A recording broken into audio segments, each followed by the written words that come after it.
Taste the Daily. சூறாவளி சுற்றுப்பயண பிரச்சாரத்தின் ஒரு பகுதியாக விழுப்புரத்திற்கு வருகை புரிந்த அதிமுக பொதுச் செயலாளருக்கு மக்கள் உற்சாக வரவேற்பளித்தனர். மக்களை காப்போம், தமிழகத்தை மீட்போம் என்ற உன்னத நோக்கத்தில் கோவை மாவட்டம் மேட்டுப்பாளையம் சட்டமன்ற தொகுதியிலிருந்து கழக பொதுச் செயலாளர் எடப்பாடி கே பழனிசாமி சூறாவளி சுற்றுப்பயணத்தை தொடங்கினார். இந்த சுற்றுப்பயணத்தின் 3வது நாளாக விழுப்புரத்திற்கு வருகை தந்த பொதுச் செயலாளர் விவசாயிகளுடன் கலந்துரையாடி அவர்களது குறைகளை கேட்டறிந்தார்.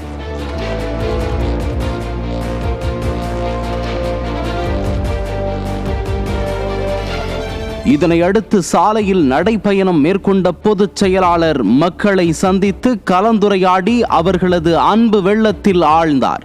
அப்போது சாலையின் இரு மருங்கிலும் கடலென திரண்டிருந்த மக்கள் மலர்கள் தூவியும் நாளைய முதல்வரே என ஆரவாரமிட்டும் பொதுச் செயலாளரை வரவேற்றனர்.